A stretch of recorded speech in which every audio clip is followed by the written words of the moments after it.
오늘 살펴볼 하나님의 말씀 창세기 1장입니다.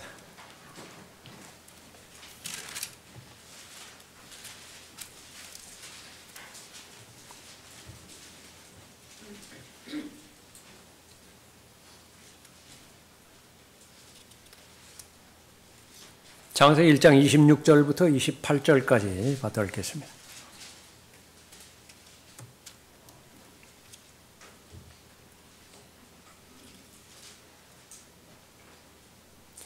하나님께서 말씀하시기를 우리의 형상대로 우리의 모습을 따라 사람을 만들자. 그리하여 그들로 바다의 고기와 공중의 새와 가축과 모든 땅과 땅 위를 기어다니는 모든 기는 것을 다스리게 하자 하시니라. 그리하여 하나님께서 자신의 형상대로 사람을 창조하셨으니 곧 하나님의 형상대로 그를 창조하셨으며 그들을 남자와 여자로 창조하셨느니라. 하나님께서 그들에게 복을 주시고 하나님께서 그들에게 말씀하시기를 다산하고 번성하며 땅을 다시 채우고 그것을 정복하라. 그리고 바다의 고기와 공중의 새와 땅 위에서 움직이는 모든 생물을 다스리라 하시니라. 네, 기도하겠습니다. 존귀하시고 거룩하신 아버지 하나님, 오늘도 최상의 경배드릴 수 있도록 모든 여건을 구비시켜 주셨습니다. 하나님을 사랑하고 예수 그리스도의 보혈로 구원받은 하나님의 자녀들이 준비된 마음으로 이제 하나님의 말씀을 경청하고자 합니다. 이 하나님의 말씀은 사람의 말이 아니라 하늘과 땅을 창조하신 창조주 하나님의 계시의 말씀입니다. 진리의 영의 도움 없이는 이해할 수 없고 깨달을 수 없으며 또 무엇보다도 자신에게 진리로 받아들일 수 없음을 주님 앞에 고백을 드립니다. 내주하시는 성령께서, 임재하시는 성령께서 들을 수 있는 귀를 허락해 주시고 실행할 수 있는 마음과 용기를 허락해 주셔서 믿음과 실행에 있어서의 말씀이 최종 권위가 자신의 삶 가운데서 자리 잡힐 수 있도록 귀에 역사해 주십시오. 저를 주님 손에 부탁드립니다. 마귀가 이 시간 공격하지 못하도록 보호해 주시기를 간구를 드립니다. 주 예수 그리스도 이름으로 기도드렸습니다. 아멘.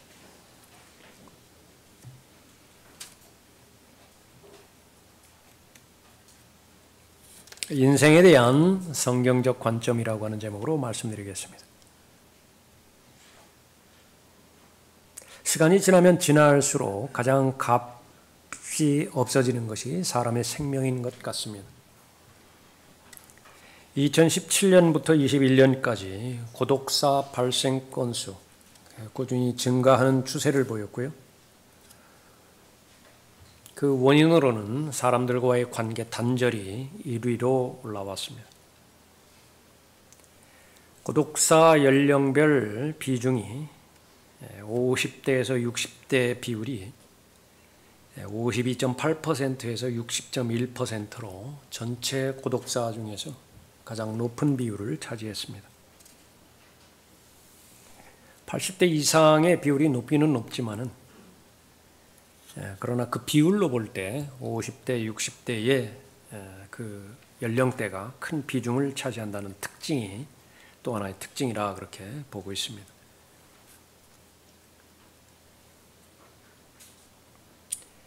안락사를 허락한 몇 개의 나라들이 있는데 네덜란드, 벨기에, 룩셈부르크를 대표로 해서 스위스가 그렇고요.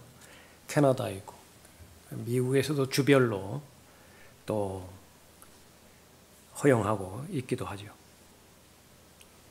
네덜란드의 합법적 그런 안락사, 그러니까 이것으로도 수입을 많이 번다라고 하는데 이쪽 나라에 가서 합법적으로 죽을 수 있으니까 그렇죠. 11,800건의 안락사 사망 사례가 있었는데 평균적으로 보면은 10명 중 1명이 의사나 간호사 또는 가족의 손에 의해서 안락사로 죽는다고 합니다. 11,800건 중에서 5,491건, 그것은 환자의 동의 없이 이루어지는 안락사라 그런 통계도 있습니다. 사람이 태어나고 일생을 살다가 이제 죽음의 과정에 들어가면서 인생이 그렇게 마무리되어지죠. 어떠한 관점에서 인생을 바라보느냐, 그 의미가 결정될 것이고요. 가치가 결정될 것입니다. 수많은 사람들이 사람과 동물과의 차이를 이제 시간이 가면 갈수록 더 찾지를 못하죠. 그 전에는 그냥 윤리와 도덕이라고 하는 부분들을 앞세우는 그런 시대가 있기는 있었습니다. 그러나 지금은 이제는 그런 기준마저도 버려야 사람들 나름대로 잘 사는 그런 그 시대에 접어들게 되어 있죠. 이럴 때일수록 더욱더 하나님의 관점에 우리 서서 자신을 바라보시는 하나님의 관점, 그것을 그대로 잘 알고 확신하고 또 그것에 대해서 감사함으로 인해서 세상이 어떻게 하나님을 등지고 하나님으로부터 빠른 속도로 멀어져 간다 하더라도 여전히 나는 하나님의 사람이고 또 하나님 보시기에 가장 합당한 삶을 사는 것인지 확신 가운데서 살아가야 될 것입니다. 인생에 관한 하나님의 관점, 성경적 관점.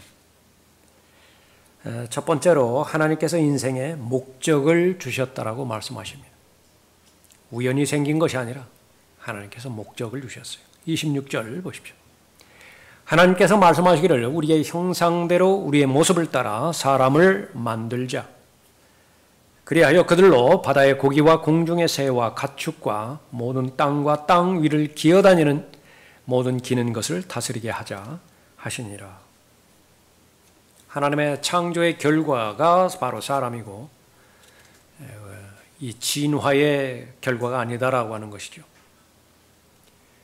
진화는 우연히 생긴 것입니다. 진화를 설명하는 첫 말과 마지막 말은 그냥 우연이에요.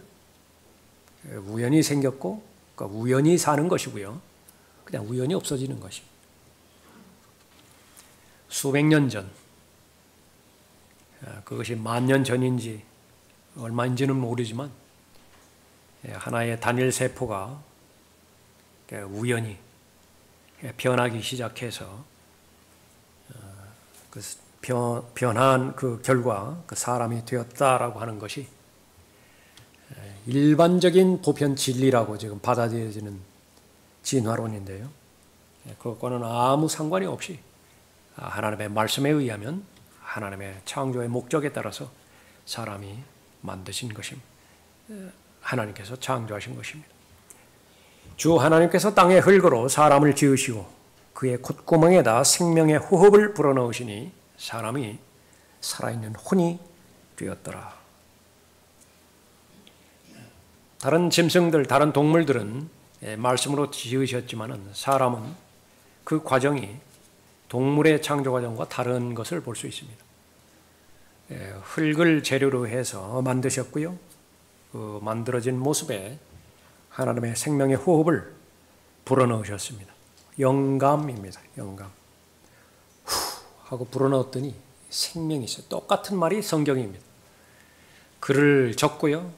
책이 있는데 그 책에다 생명의 호흡을 불어넣으셨더니 이 성경이 살아있는 책이 되어버렸어요. 그래서 말도 할 수 있습니다. 생각을 읽을 수도 있고 목표를 제시하기도 합니다. 꾸짖을 수도 있고요. 기뻐하게 할 수도 있습니다. 하나님과 똑같습니다. 그 권위에 있어서 전혀 다르지가 않습니다. 하나님의 형상으로 사람을 창조하셨습니다. 우연한 선택의 결과가 사람이라고 한다면 인간 생명, 그것은 모든 가치를 잃어버리게 되어지는 것입니다. 개나 고양이나 다를 바가 없어요. 사람이나. 사람이 죽으면 없어지는 것이고 그냥 단순히 있다가 없어져 버리는 것입니다. 그런 존재에게 하나님이 무슨 의미가 있겠습니까? 하나님은 없죠. 가야만 하는 하늘나라도 없고 또 반드시 피해야 되는 지옥도 없게 되어지는 것입니다. 세상 편할지 몰라요. 그래서 포기해버린 것입니다. 이것이 인간의 타락한 아담의 본성과 코드가 잘 맞아떨어지기 때문에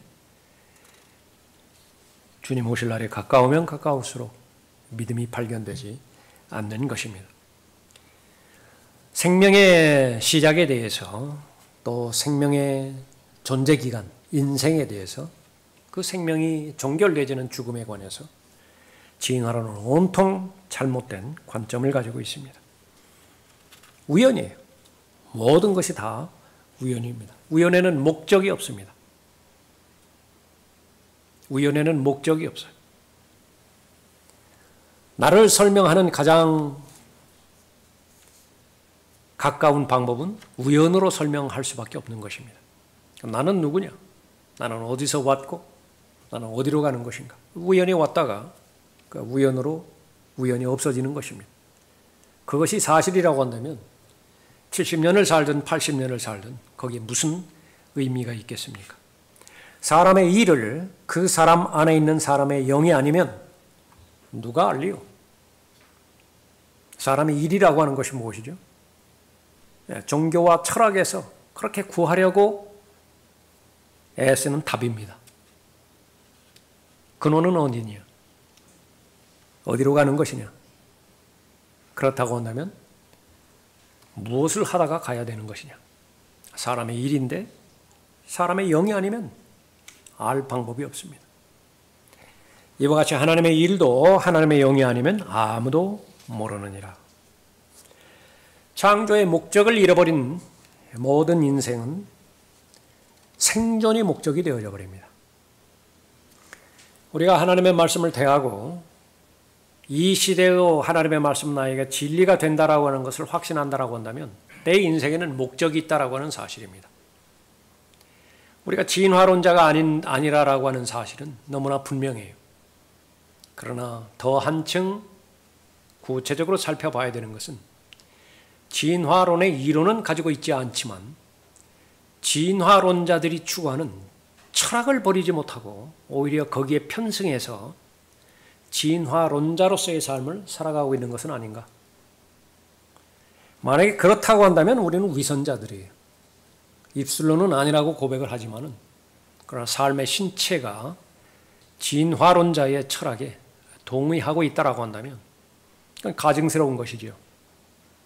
반드시 바로 잡아야 되고 그렇게 될 때에 바로 잡게 될 때에 창조의 목적에 부합된 삶을 사는 것이고 그러므로 인해서 하나님께서 바라보시는 관점, 자존감을 가지고 이 세상을 살아갈 수 있게 되어지는 것입니다. 창조의 목적을 잃어버리면 그 목적이 왜곡이 되어지는 것인데 생존이 목적이 되어야 돼요. 누구죠? 생존이 목적인 대상이 누구예요? 짐승이에요. 동물이라고요. 깨닫지 못하면요. 사람이 아무리 존귀에 처했다 하더라도 통신 문명, 무슨 기술 문명이 발달했다 하더라도 AI가 사람을 대처하는 거의 모든 영역을 다 구축해 놓았다 하더라도 존귀에 처해 있다 하더라도 사람이 이를 몰라요. 멸망하는 짐승과 똑같다라고 말씀하셨죠. 마찬가지입니다. 짐승과 똑같다라고 하는 것이 짐승이 가지고 있는 목적과 사람이 가지고 있는 목적이 동일하다라고 한다면 무엇이 다르죠? 그러므로 무엇을 먹을까, 무엇을 마실까, 무엇을 입을까라고 말하며 염려하지 말라.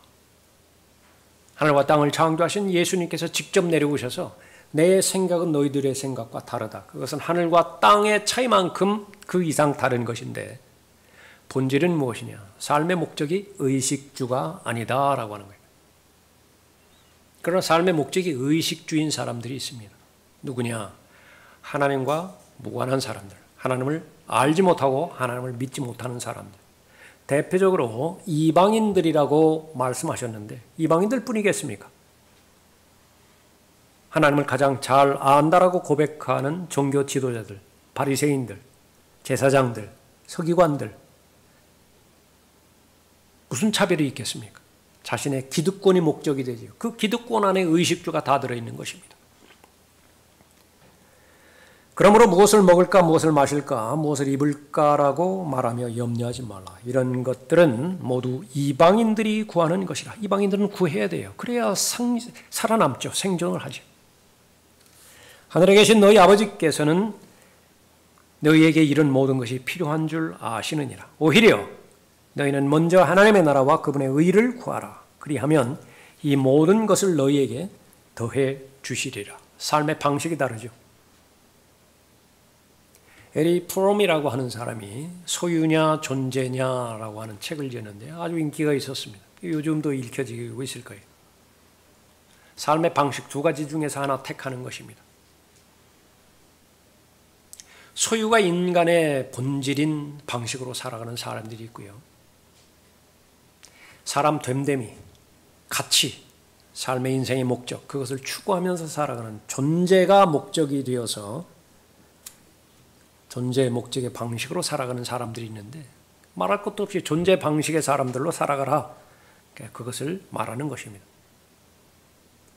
하나님께서는 우선순위를 올바로 제대로 둔다고 한다면 하나님께서 바라보시는 나의 관점, 그것을 인정하고 믿고 하나님의 관점에 서 있다라고 한다면 하나님께서 창조하신 모든 창조물의 필요들, 그것은 자동적으로 채워질 수 있다라고 약속하는 것이지요.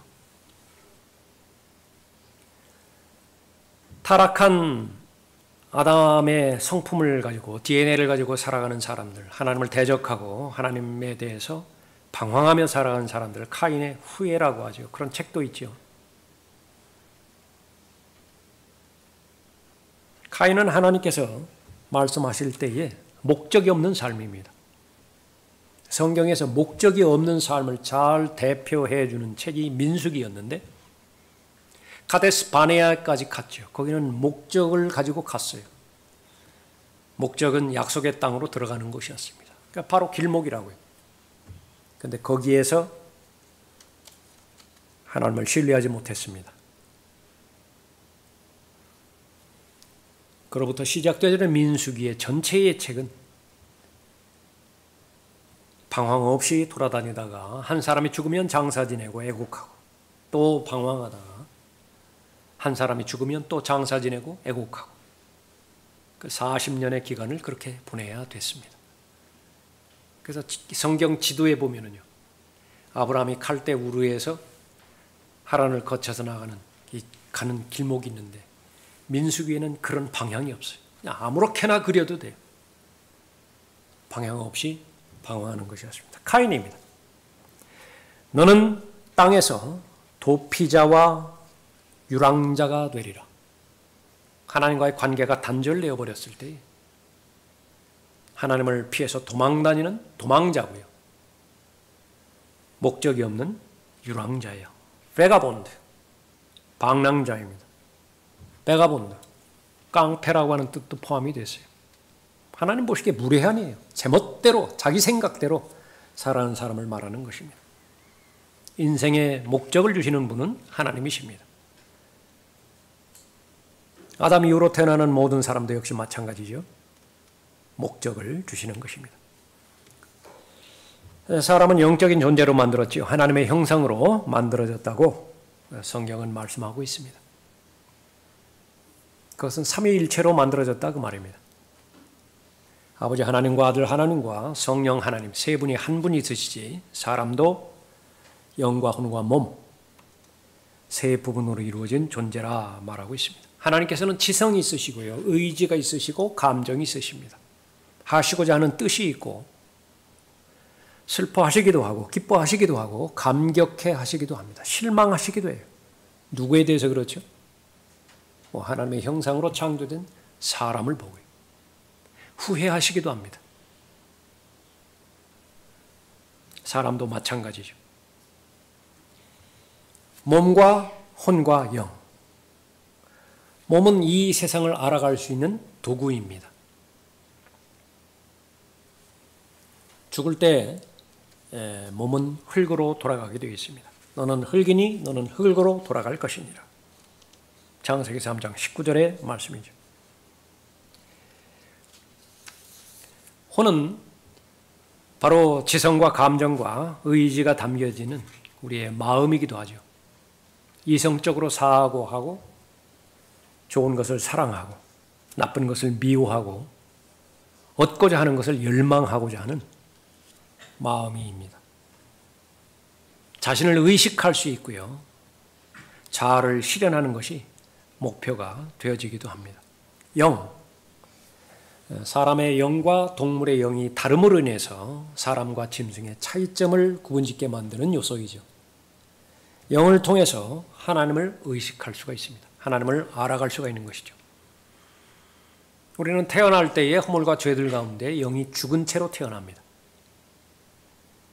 그 죽은 채로 태어나는 것은 역기능을 말하는 거예요. 하나님에 대해서 올바로 반응하는 그 반응은 올바로 반응하지 않고 반응하지 말아야 되는 세상의 풍조에 대해서, 마귀의 움직임에 대해서, 미혹에 대해서는 아주 적극적으로 반응하는 것입니다.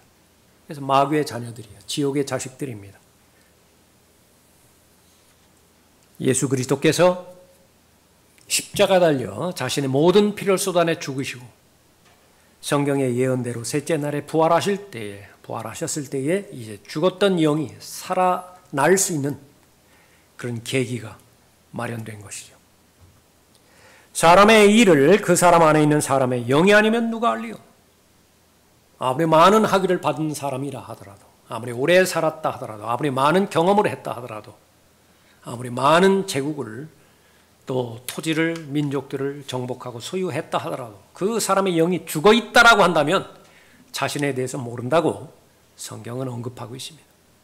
자신의 영이 죽어있는 상태라고 한다면 사람이 어디에서 와서 어디로 가는지 알지 못해요.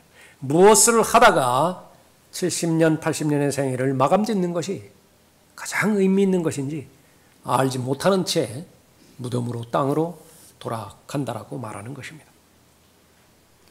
우리가 세상의 영을 받지 아니하고 오직 하나님께로부터 온 영을 받았으니 이는 우리로 하나님께서 우리에게 값없이 주신 것들을 알게 하려 하십니다.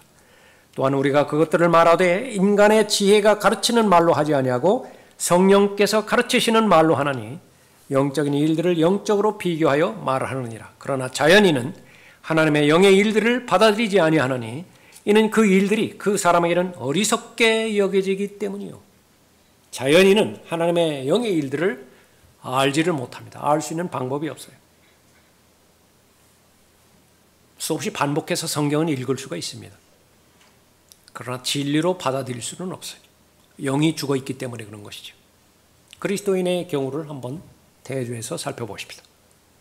그리스도인은 예수 그리스도를 개인의 구주로 영접할 때에 성령 하나님께서 그리스도의 영이 들어오셔서 제일 먼저 그 죽은 영을 살려주신 사람입니다. 영이 살아난 사람이에요. 이제는 하나님의 것들을 알 수가 있죠. 그럼에도 불구하고 그 사람의 삶의 행태를 보면 마치 자연인처럼 하나님의 영의 일들을 받아들이지 않고 더 나아가서 반복적인 설교와 반복적인 가르침에도 불구하고 어리석게 여긴다고 한다면, 물론 입으로는 표현하지 않아요. 마음으로 어리석게 여기는 것입니다. 그렇게 된다라고 한다면 그 사람은 분별력이 없는 사람이라 그렇게 언급하고 있죠. 진화론의 이론을 따르지는 않지만은 진화론자의 철학을 가지고 진화론자처럼 이 세상을 살아가는 것입니다. 우리가 세상을 떠나면 이제 혼과 영은 하나님께로 돌아갑니다. 그때의 흙은 예전에 있던 대로 땅으로 돌아가고 영은 그것을 주셨던 하나님께로 돌아가리라. 구원받은 사람의 영도 하나님께로 돌아가고 구원받지 않은 사람의 영도 하나님께로 돌아갑니다. 혼은 하나님의 말씀에 대해서 어떻게 반응했느냐에 따라서 각자 영원으로 들어가는 것이죠. 영원한 하늘나라에서 영혼을 보내든지 영원한 지옥에서 영혼을 보내든지 할 것입니다. 하나님을 알지 못하는 자들과 누구죠? 하나님을 알지 못하는 자들? 영이 죽어 있으면 하나님을 알지 못해요. 우리 주 예수 그리스도의 복음에 순종하지 아니하는 자들을 불길 가운데서 벌하시리니 이런 자들은 주의 임재와 그의 능력의 영광으로부터 떠나 영원한 멸망의 형벌을 받게 될 것이라. 데살로니가후서 1장 8절 이후의 말씀입니다. 영원한 영광으로 들어가는 사람이 있고 영원한 멸망의 형벌로 들어가는 사람이 있는 것입니다. 사람은 죽음으로 모든 것이 끝나는 것이 아니에요. 사람은 몸으로만 이루어진, 죽으면 영이 땅으로 돌아가게 되는 짐승이 아니기 때문에 그렇습니다. 사람은 하나님께서 특별한 목적으로 만드신 피조물이에요. 하나님의 형상으로 만들어졌고 하나님의 능력을 알 수 있는 지적인 존재인 것입니다. 하나님께서 사람을 창조하셨습니다. 나는 짐승이 아니에요. 목적이 있습니다. 생존의 목적이 아니라 하나님께서 창조의 목적을 말씀하셨다라고 한다면 그 목적을 따라서 사는 것이죠. 두 번째로 하나님께서 인생의 의미를 주셨습니다. 27절 보십시오. 그리하여 하나님께서 자신의 형상대로 사람을 창조하셨으니 곧 하나님의 형상대로 그를 창조하셨으며 그들을 남자와 여자로 창조하셨느니라. 하나님께서 생명을 시작하셨고 인생을 주관하고 계십니다. 생명의 창조는 하나님으로부터 시작된 것입니다. 일관된 진리예요. 주께서는 레아가 미움받는 것을 보시고 주께서 그녀의 태를 열어주셨으나 태를 열어주셔야 생명이 잉태되어지고 출산이 되어지죠. 레아의 태를 열어주셨어요. 이삭은 그녀가 임신하지 못하므로 그의 아내를 위하여 주께 간구하였는데 주께서 그의 간구를 들으심으로 그의 아내 리브카가 임신하였다. 기도에 응답해 주셨습니다. 우연히 생긴 것이 아니에요. 하나님께서 라헬을 기억하셨으며 하나님께서는 그녀에게 들으시고 그녀의 태를 여셨으니 라헬의 임신은 하나님의 직접적인 간섭하에 있었습니다. 마누아가 있었죠. 그의 아내가 있었습니다. 역시 하나님의 간섭하심이 기록되어 있습니다. 주의 천사가 그 여인에게 나타나 그녀에게 말씀하시기를 보라 내가 임신하지 못하여 아이를 낳지 못하였으나 이제 내가 잉태하여 한 아들을 낳으리라. 삼손이 출생하게 되어지는 것이죠. 한나 여러분이 잘 알고 계십니다. 기도해서 하나님께서 사무엘을 주셨던 것이죠. 인생의 생명의 시작, 그것은 하나님께서 시작하십니다. 결코 우연이 아닌 것입니다. 하나님께서 시작하실 그 생명이 어떻게 어떤 인생을 살아갈 것이냐, 그것은 하나님의 각자의 각인을 향한 하나님의 계획이 있습니다. 그것을 우리는 믿을 수 있어야 되고 그것을 받아들일 수 있어야 됩니다. 독특합니다. 세상은 세상의 기준을 정해놓고 그것을 숫자로 환산을 해놓습니다. 숫자로 환산하기를 좋아하지요. 그러니까 점수를 매긴다고요. 점수를. 돈의 총량을 정해놓습니다. 어디에서 어디까지는 중산층. 숫자가 나오죠. 상위 2%의 부자들. 거기도 숫자가 있죠. 그 숫자 안에 들어가려고 발버둥을 치는 것이 인생입니다. 자기들끼리 스스로 비교해서 얻은 안위, 그것만 만족해. 얼마 가지 못합니다. 밑빠진 독이죠. 점점 더 수위를 올리는 것이 수고하고 무거운 짐진 자들입니다. 그러나 하나님의 관점은 다릅니다. 바로 혼의 관점이에요. 사람이 세상에 정해놓은 세상적인 기준, 그것은 하나님께는 아무 상관이 없습니다. 제일 많이 하나님의 기준에 도달한 사람, 부와 명예와 권력, 거기다가 장수하는 것까지 다 포함이 되겠죠. 그거 다 얻었다 치자. 사람이 온 세상을 얻었다 하더라도 중요한 것은 무엇이라고요? 혼이라고요. 혼을 잃어버린다고 한다면 그것이 무슨 유익이 있겠느냐, 무슨 가치 있는 인생이겠느냐. 하나님의 목적을 상실한 채, 하나님의 목적을 배제시킨 채 고의적으로 자신의 뜻을 정하고 자신의 계획을 정해서 그대로 살아갔다 한들, 그래서 다 얻었다 치자. 그것이 의미가 있기 위해서는 짐승과 같은 운명이 되어야 돼요. 죽음으로 모든 것을 다 종결지어야 됩니다. 그러면 의미가 있어요. 그러나 죽음이라고 하는 것은 하나의 관문이죠. 또 다른 세상으로 연결되어지는 관문입니다. 지금까지 어머니의 태에 있다가 이제는 출산하게 되면 출산으로 인해서 끝나는 것이 아니에요. 비로소 새로운 세상에 들어가게 되어지는 것인데 그것을 하나의 비유로 인생 모든 사람이 경험할 수 있도록 보여주신 것입니다. 다만 믿지 못할 뿐이에요. 안 믿을 뿐이에요. 그것을 그림자로 보여주셨는데 하나의 예시로 이젠플로 보여주셨는데 안 믿어요. 내가 뱃속에서 너를 짓기 전에 너를 알았고 내가 태에서 나오기 전에 너를 거룩하게 하였고 너를 민족들의 선지자로 정하였느냐. 에레미야 1장 5절 말씀입니다. 에레미야의 개인에 대한 하나님의 계획이 있어요. 다른 사람은 해당 사항 없습니다. 에레미야이기 때문에 그런 계획을 주신 것입니다. 침례인 요한이 태어날 때에 역시 마찬가지로 비슷한 말씀을 주십니다. 그는 주의 목전에 위대한 자가 될 것이며 포도주나 독주도 마시지 아니하며 모태에서부터 성령으로 충만하리라. 또 그는 많은 이스라엘 자손을 그들의 하나님이신 주께로 돌아오게 하리라. 그는 엘리야의 영과 능력을 가지고 주 앞에 앞서가서 아비들의 마음을 자식들에게로 불순종한 자들을 악인들의 지혜로 돌아오게 하며 주를 위하여 마련해 놓은 주의 백성을 예비시키리라. 에레미야는 하나님의 목적대로 하나님의 계획대로 살았습니다. 말씀에 순종했죠. 침례 요한은 어떻습니까?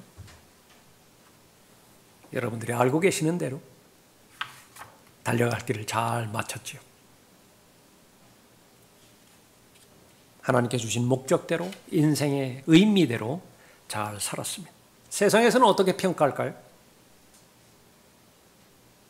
세상에 대한 에레미야의 평가, 세상에 대한 침례 요한에 대한 세상의 평가 어떻습니까? 비참한 삶이라고요. 비극적인 삶이에요. 예수 그리스도의 생애 역시 마찬가지죠. 바울의 생애, 모세의 생애. 모세는 분명히 알았습니다. 자기 파라오라고 하는 것을 알았어요. 그럼에도 불구하고 지금 누릴 수 있는 모든 낙을 스스로 고의적으로 거부했던 것은 무엇 때문에 그렇습니까? 자신은 하나님께서 창조하신 피조물이라는 사실을 인식했기 때문에 그렇습니다. 하나님의 목적 안에 들어있는 사람이고 하나님의 계획대로 자신의 발걸음이 인도되어진다는 사실을 알았죠. 거기에 분별력이 생깁니다. 무엇이 영원한 것이고 무엇이 잠정적인 것이냐. 한 번뿐이 없는 인생, 여기에는 우연이 없습니다. 운명적인 것도 없어요. 그러나 진화론자들은 모든 것이 우연이고 재수가 있고 재수가 없고 대박이고 운명적이고 그런 것들로 인생을 꾸려가고 있습니다. 그런 사람들이야 그런 삶을 산다고 그렇게 보지만은 그러나 그리스도인이라고 하는 사람들이 이론적으로는 동의하지 않지만은 실제 내면의 삶 가운데서 기도하는 사람이 말씀 중심의 사람이 그렇게 자신의 마음 중심에서 그러한 생각의 또아리가 발견이 되어진다라고 한다면 오늘 이 시간을 통해서 다시 한번 바로 잡아야 되고 분명하게 자신은 하나님의 형상대로 만들어진 창조된 피조물이라고 하는 사실을 확신할 수 있어야 될 것입니다. 주께서 나의 내장을 소유하셨고 주께서 내 어머니의 태에서 나를 덮으셨나이다. 내가 주를 찬양하리니 이는 내가 놀랍고도 경이롭게 지어졌음이니이다. 주의 지으심이 기이함을 내 혼이 잘 아나이다. 내가 은밀한 가운데서 지음을 받고 땅의 가장 낮은 부분들에서 기묘하게 지음을 받았을 때 나의 형체가 주로부터 숨겨지지 아니하였나이다. 내 형체가 완성되기도 전에 주의 눈이 그것을 보셨으며 나의 지체들이 전혀 없고 형성되어 가는 중에도 주의 책에는 그것들이 다 기록되어 있었나이다. 다윗의 고백이에요. 시편 139편의 말씀인 것입니다. 현대문명, 철학, 과학, 교육 목표는 한 가지인데 하나님을 없애라. 하나님께서 존재하신다라고 하는 생각을 내 마음 가운데서 영원히 파괴시켜버리라. 그래야 인생을 즐기라. 얽매이지 말라. 사람은 우연히 생겼다라고 그 신념을 넣어주는데 집중하고요. 사람이 죽으면 모든 것이 다 끝나는 것이라고. 그러니 숨이 붙어 있을 때까지 마음껏 즐기고 마음껏 누리라고 독촉하고 있는 것입니다. 아무런 의미가 없습니다. 죽음의 문제가 해결되지 않는 한 인생은 아무런 의미가 없는 것입니다. 생명에 대한 하나님의 관점, 인생에 대한 하나님의 관점, 바로 그리스도인의 삶의 출발을 결정하는 중요한 명제가 되겠죠. 마지막 세 번째로 하나님께서 인생의 가치를 주십니다. 28절을 보십시오. 하나님께서 그들에게 복을 주시고 하나님께서 그들에게 말씀하시기를 다산하고 번성하며 땅을 다시 채우고 그것을 정복하라. 그리고 바다의 고기와 공중의 새와 땅 위에서 움직이는 모든 생물을 다스리라 하시니라. 시작도 하나님의 섭리 가운데서 시작이 되었고 이제 그 목적도 하나님의 섭리 가운데서 목적을 이루실 것입니다. 첫 번째, 사람에게 이 하나님의 복된 삶을 잘 유지하기 위해서는 하나님께서 조건을 말씀해 주셨죠. 하나님께서 금지되는 명령을 주셨는데 그것만 지킬 수 있었다라고 한다면 인생은 가장 의미 있는 고귀한 가치를 지니고 살아갈 수 있었던 것입니다. 첫 번째, 사람이 하나님 앞에 실패를 해버렸습니다. 죄가 들어오게 되었고 죄 때문에 죽음이 모든 사람의 운명이 되어져 버렸죠. 그런데 사람들은 이 죽음을 인정하지를 않습니다. 자신이 유일하게 경험해 보지 못한 사실이기 때문에 그런 것이죠. 아무리 가장 가까운 사람의 죽음을 본다 하더라도 자신은 죽지 않을 것 같아요. 그러나 죽습니다. 그것이 죽음에 대한 하나님의 관조예요. 한 번 태어났으면 한 번은 반드시 죽어요. 이 이론을 거부할 사람은 아무도 없습니다. 그러나 마음에서 자신의 삶의 기준이 여전히 죽음과는 상관없이 계속해서 더 늘리고 더 쌓아가고 더 확장시키는 것이 목적이라고 한다면 성경에서 그러한 사람을 대표적으로 책망했던 한 부분을 우리는 기억해야 될 것입니다. 내가 이렇게 하리라. 내 곳간들을 헐고 더 큰 것으로 지어서 거기에 나의 모든 곡물과 물건들을 쌓아두리라. 그리고 나서 내 혼에게 말하기를, 다른 사람에게 말 안 해요. 교회에서 말 안 합니다. 혼자 스스로에게 말하는 거예요. 내 혼아, 내가 여러 해 동안 쓸 물건들을 많이 쌓아두었으니 편히 쉬고 먹고 마시고 즐거워하리라. 의식주예요. 인생의 목적이 의식주가 되어버렸습니다. 가난한 사람에건 부자건 가리지를 않아요. 그러나 하나님께서 그에게 말씀하시기를 너 어리석은 자야. 너 어리석은 자야. 오늘 밤 내 혼을 내게서 앗아가리니. 인간 평균 수명이 82세니 3세니 그런 거 믿지 마세요. 그거 믿지 마세요. 오늘 밤 그러면 끝나는 거예요. 벨사살에게 죽을 때를 알려주셨습니다. 히스키야에게도 죽을 때를 알려주셨어요. 그러면 죽는 거예요. 그러나 하나님의 더 특별한 방법으로 15년 더 연장될 수도 있습니다. 그런 거 믿지 마세요. 오늘 밤 내 혼을 내게서 앗아가리니? 그러면 내가 장만한 그것들이 누구의 것이 되겠느냐?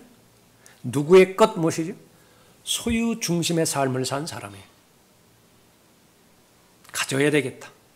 왜 소유에 그렇게 집착하는 것입니다. 행복은 소유에 있다라고 근거 없는 결정을 내렸기 때문에 그래요. 많이 가지면 많이 가질수록 행복할 것이다. 오래 살면 오래 살수록 행복할 것이다. 본론 생각하면서 한번 의문이 들었습니다. 무드셀라라고 하는 사람이 있어요. 거의 1000년을 살았습니다. 969년.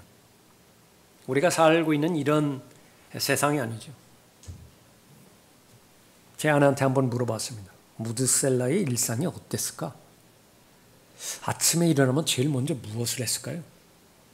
그 다음에 점심때는 무엇을 하고 저녁 때는 무엇을 했을까? 조금 호기심이 있더라고요.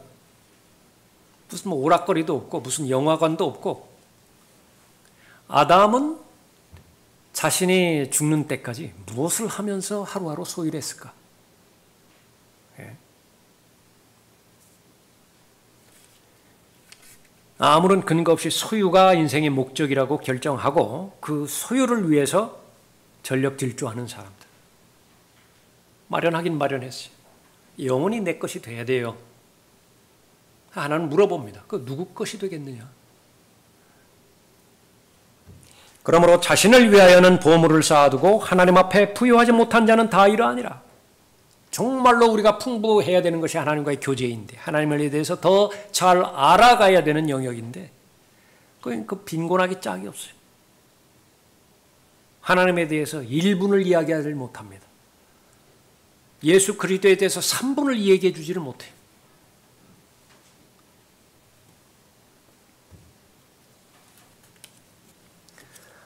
모세가 하나님과 함께 산 위에서 혼자 죽었습니다.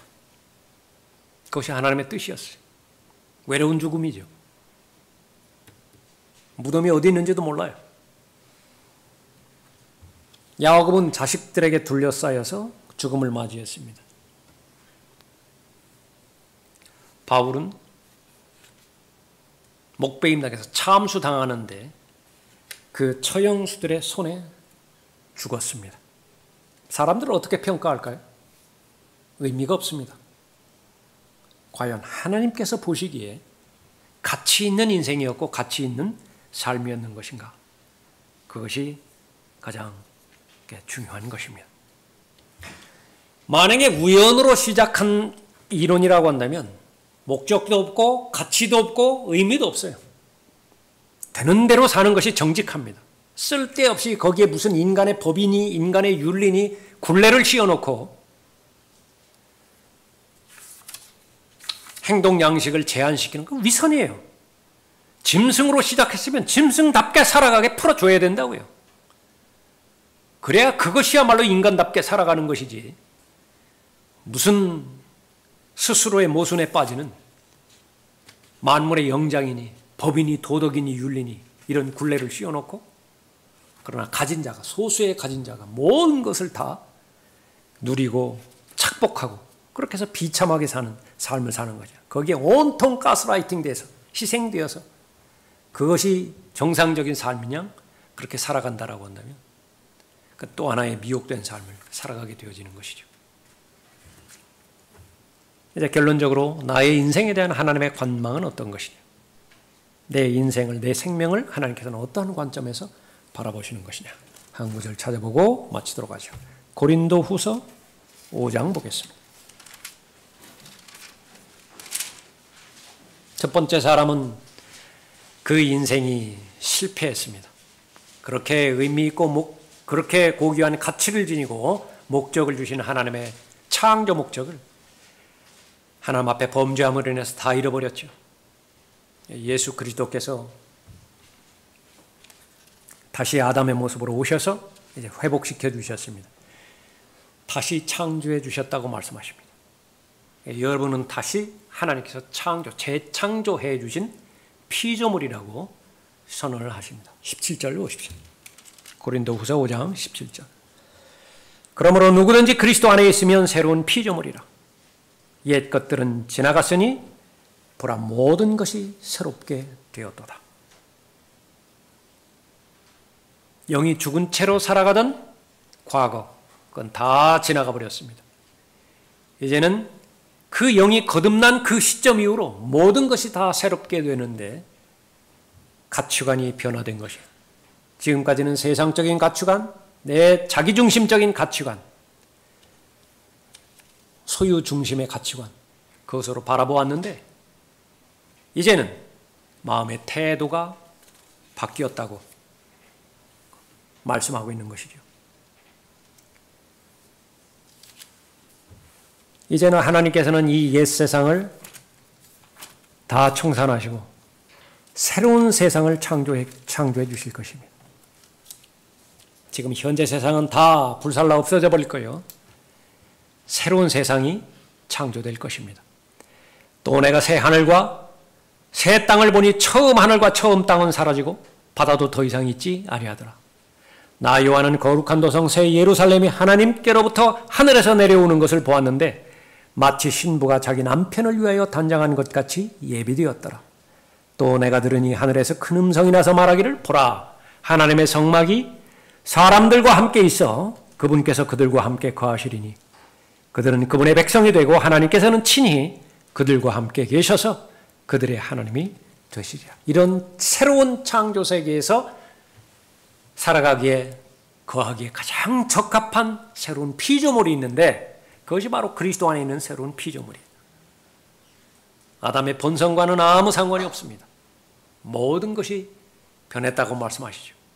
이것이 바로 하나님께서 여러분을 바라보시는 하나님의 관점인 것입니다. 문제는 창조의 목적대로 살아가느냐. 아담은 실패했죠. 창조의 목적대로 살아갈 때 가장 가치가 있습니다. 이것은 누군가가 만들었죠. 만들어진 목적 그 기능을 다할 때에 최고의 가치를 지닌 것입니다. 그런데 이 목적을 잃어버렸어요. 아무리 좋은 재질로 만들었다도 시간이 안 맞아요. 이건 가치가 없습니다. 이것은 절대로 스스로 존재하지 않았습니다. 온 우주 만물 가운데서 스스로 존재하는 것은 단 하나도 없어요. 창조주 하나님이 계시기 때문에 그렇습니다. 만들어진 목적대로, 창조의 목적대로 하루하루 주님과 동행하며 살아갈 때 그 인생은 가장 최고의 의미가 있는 것입니다. 다른 사람의 의견은 별 의미가 없어요. 왜 그렇습니까? 어리석은 부자의 비유에서도 보았듯이 100이면 100, 1000이면 1000 모두가 다 곳간 늘리려는 것이에요. 더 많이 쌓으려는 것이에요.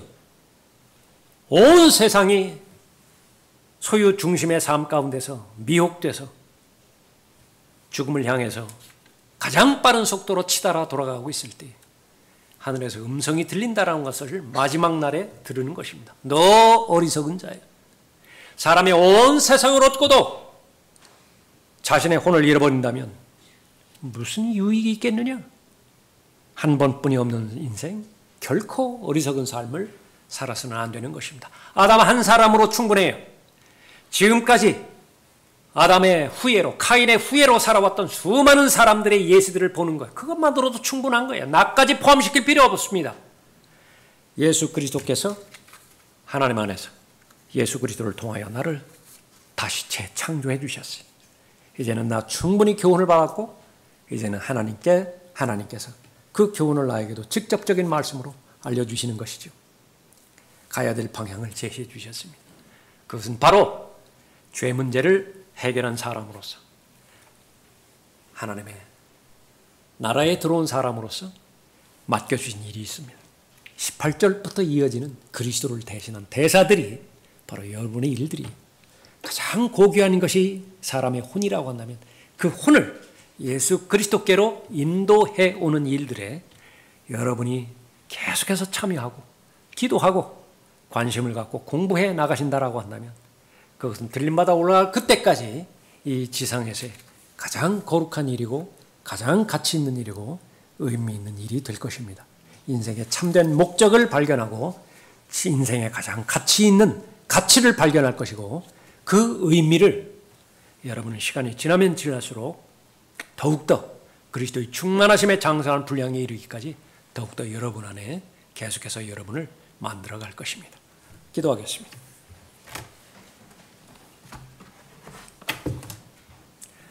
아버지 하나님, 이 교회 시대의 마지막 날은 아주 어려운 날들이라고 말씀하셨습니다. 그런 가치관의 변화가 없다는 그런 말씀이기도 합니다.